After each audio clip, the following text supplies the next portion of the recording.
I know you want friends, not acquaintances, but you feel kind of stuck and you feel like you're only getting acquaintances or those super surface level friendships. Why is that? Well, we'll be talking about it today and actually telling you the key to making acquaintances go from acquaintances to friends. Cue that intro.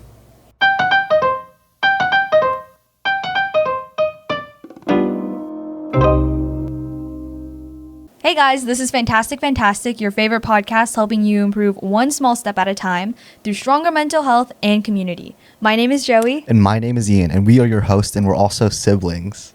Yeah, and best friends. So today I wanted to talk about going from acquaintances to friends. Okay, define acquaintances real quick for the audience. For me, I think acquaintances is just people you kind of know, and you know some stuff about them, and you see them, and you don't really have like a connection with them. Or you do have one, but it's super surface level. It's like by proximity. Like when I think about acquaintances, I think about classmates who are just there, who I see, but I don't really know. Yeah, I think proximity is a good word, but I was also thinking of the word convenience. Like friends, quote, friends of convenience, where you only see them or you only have a connection with them because conveniently they're the only other person to talk to. Conveniently, we see each other every week. Right. And I used to think that most of my friendships were built because I saw them regularly. And I thought that like seeing a person every single week and repeatedly and like having small talk would eventually lead to friendships. But I found myself just hitting acquaintance after acquaintance after acquaintance. You're like, where the friends at? Yes. And recently I have made friends where I feel like, whoa, we are actually friends. If you remember last episode, I was talking about how I have this one friend where we'll just mid-sentence reminisce about our friendship. And I'm like, I literally could never do that before. But now I'm actually making friends where I feel like we're actual friends. How did you do that? Okay, well, first I thought, again, like, it's just because I see this person repeatedly and I'm like learning information about them. But that's not really the case because in community college, when I used to have all these acquaintance friends, I would see them regularly, but nothing would really, I don't know, hit that level of friendship. Yeah. And it felt super surface level. And I did some more thinking about like what I changed in the past year for me to actually make real friends. And I think it all comes down to vulnerability and like actually being honest with myself. When we hear the word vulnerability though, I feel like we kind of assume like, oh, I'm letting my whole heart out. I'm going to get hurt, but it's okay. Yeah, I think when I think about vulnerability, it's like, love me. Love my jokes. Please, I'm begging. Please. But vulnerability, I think, is actually much more than that. I think it's just being your honest self without filters. Yeah. And I think when it comes to like having small talk and how I used to be and how some people might be right now, I feel like you might catch yourself filtering yourself in hopes that when I put these filters, it might be easier for me to connect with the other person. Yes, that's a good point. It's like we put these filters that feel professional, kind of like normal. Yeah. Right? Like the filters that you have on is what you think will get you the closest friends because it's the most baseline generic type shit. Exactly. Like I remember my acquaintance in community college would talk about anime and I'd be like, I watched Attack on Titan. Yeah. And like, but that was not my favorite anime. You know, I didn't get into my actual passion of like how I got into anime and like shonen is okay. I like shonen's fine, but I never actually got deeper. I just hit the basic level of that topic, thinking that that would get me that friendship. But it never did because I wasn't actually being myself. I was still putting a filter on like how I was communicating and like coming off to that person. Yeah, so I guess the solution is to not have a filter. Yeah. But I feel like that could be a bit hard and it like comes through over time. I think for me, it took like a couple of years to actually get used to it because I was so used to making friends by seeing them repeatedly. But this time I had to actually like purposely put myself out there and be vulnerable and be my real self. And my real self personally comes in the form of just making really dumb jokes. Yeah. And like making myself look like an idiot because I love doing that. A little jester. Yes, if you will. Okay. Yes, if you will. Okay, so then are you going to tell us about, what are you going to talk about today? Well, I wanted to talk about what I learned from being vulnerable. One thing that's really underrated about like actually being vulnerable is that you need resilience. Okay. And what I mean by that is I think we assume once you become your honest self and show your truest self all the people will just come magically. They'll just all be attracted to your vulnerability. Come my puppets, yeah. Yeah, and that you'll just make friends that way. But I think vulnerability also means that you might get rejected. And you might not click with someone even after doing the whole vulnerable step. Yeah. And a lot of what you need to learn about being vulnerable is that sometimes people won't actually get along with you. And sometimes things just won't work out. But that doesn't mean, or that isn't a signal for you to filter yourself or put back those filters. That's just a sign that that relationship didn't work out, but it could work out with other people. It's the idea that you need to keep trying. You need to like keep stepping up to the plate and hitting those metaphorical balls of, hey, do you like me? Right? Because I feel like when it comes to friendships and building new relationships, rejection can come in many different forms. Whether that's someone scoffing at your joke, Or I think like someone not remembering repeatedly what you're saying, where it goes over their head and they're like, okay, you don't care. yeah, it's like, okay, you've asked me 3 times where I live. Yeah. I live here. Oh, you know? come on. And it's like a lot of different ways, but in order for you to actually build a community that likes you and loves you, you have to keep trying. Because you can't enter spaces and like be discouraged and be like, damn, nobody's gonna like me, because you haven't built up that resilience. Yeah, that reminds me. Like, I remember seeing a TikTok that was just like, no one literally knows you when they first meet you. They don't know That's true. anything about you. That's freaking awesome. And I think, yeah, it is awesome. But sometimes we can get into our heads and think, oh my God, I'll filter myself out because like this will get me the most friends. But they don't know anything about you. And they also don't know if you're insecure about X, Y, and Z, you know? Like, you should just present yourself how you are actually, and you know, hopefully just make friends. Yeah, and I think it's also about the confidence that you have. Like, who the fuck cares? Right? Like, if you're being a weirdo and someone else becomes a weirdo, it's like, hell yeah. Weirdo positive, not like a creep. Not like a creep. I wasn't even thinking about a Sorry, creep. I was just thinking. Of course I wasn't thinking No, about. I know, but I wanted to clarify if someone else was thinking. Thank you, guys. Whoever out there they thought we were thinking about being creeps, we're actually just thinking about normal weirdos. You know, like, and let's say something that I like to do is like go into like a British accent sometimes. Yeah. If someone were to match my freak, I'm like, damn, let's get freaky. You know what I mean? Like, I'd be like, yeah. And if it doesn't roll with you, then that's okay too. You know? Yeah. I also wanted to say that I feel like vulnerability are just like bids for connection, which is a term that people, if you're in the like self-improvement, like mental health space, you've probably heard this term. But a bid for connection is basically a request to connect with someone or an opportunity to connect with someone. And you can either receive it or give it.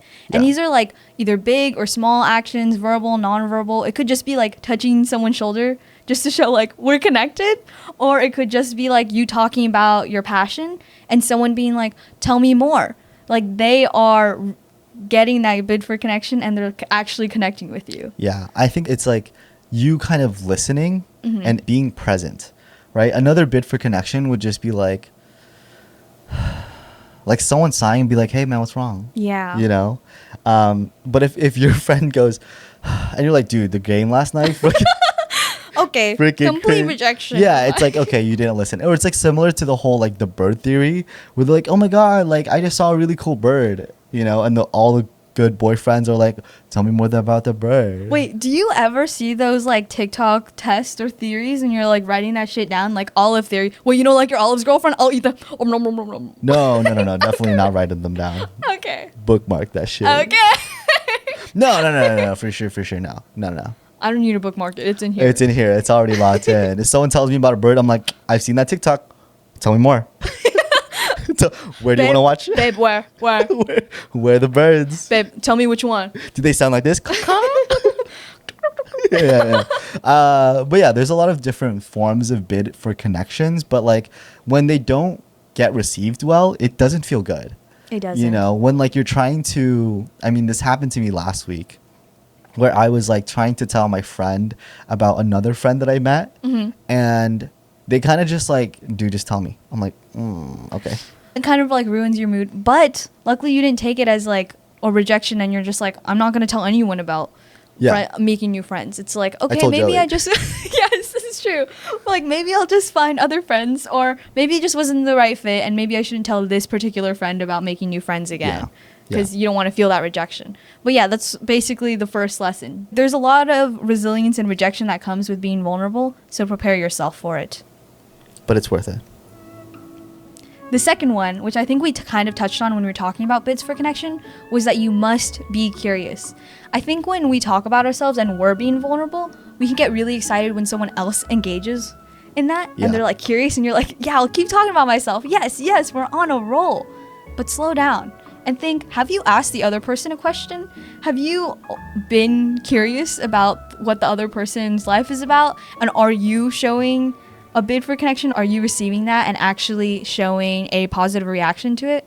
You know, are you making them feel like they're included and they can be themselves? You don't want to just be the friend who can be themselves to other people, but you don't give them that space. Yeah, like you want to be the person that where your friends feel like they could just be themselves. Yeah, they can be vulnerable with you the way you're vulnerable with them. And I think a lot of that has to do with being curious about what they have to say and then actually engaging, being an active listener and paying attention.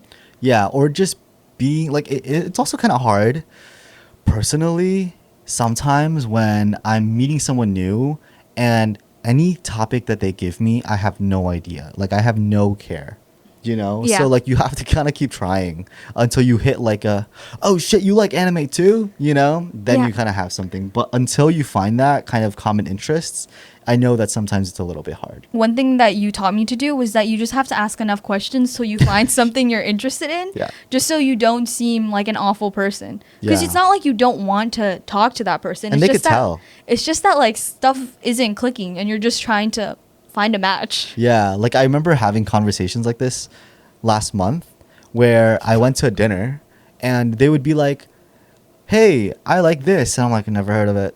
Oh my God. Hey, I like this genre of music. Never listened to it. And so, like, you just kind of have to keep trying because, like, you can't really fake curiosity because the other person will tell. The same way that you can tell when people are just asking you questions, but they're not really interested, people can pick up on those subtle cues. Last week or 2 weeks ago, I was, like, reaching a point in that conversation where I was just like, gosh, we are not matching. But then I decided to do the most vulnerable thing I could possibly do on earth. Talk about smut. No, what the fuck? What the fuck? Crazy. Sorry, I remember one story you told me. Oh yeah. Oh my God. Okay, LOL. No, not talk about smut. It was actually just I was like just using a British accent, but like the pathetic one where I act like I'm a peasant that's begging for bread. And 3, 2, 1, go. Sire, please, I would love a loaf of bread or some peanuts. Coins won't do me any well.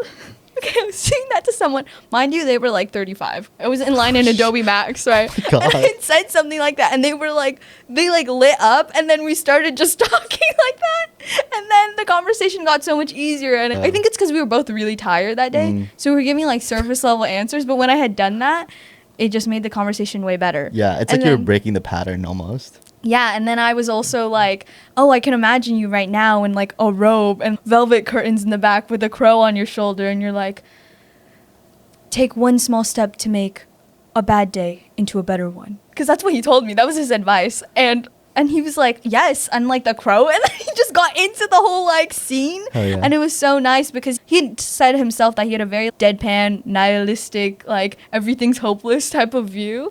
But I think I just made his day a little sillier and better, and he opened up to me, and I felt like now we were more curious about each other. But that only happened because we were like trying to again and again and again to engage and be vulnerable and be real, right, and not have any filters. You just gotta keep trying. You gotta keep trying. That was a very short episode, but that is basically what I want to talk about with vulnerability. I feel like it's a slow process. Like, it definitely takes time to get used to not having all these filters around you. But once you slowly take them down, I feel like you slowly get better at showing your true self. And you actually can become... Well, actually, you can actually go from acquaintances to friends and make really good friendships and really good connections with people. Yeah. And that's what we're all about at Fantastic Fantastic. Trying to build those connections. Yeah. Yeah. This is a good episode. I'm thinking about how it applies to my life. Where I'm like, yeah, maybe I do need to be more goofy, silly. Maybe like when I am with you, maybe I need to start using this voice because people might like me like that. People might think this is funny. Maybe they won't, but that's okay because it's me. Yeah. You're just me, yeah.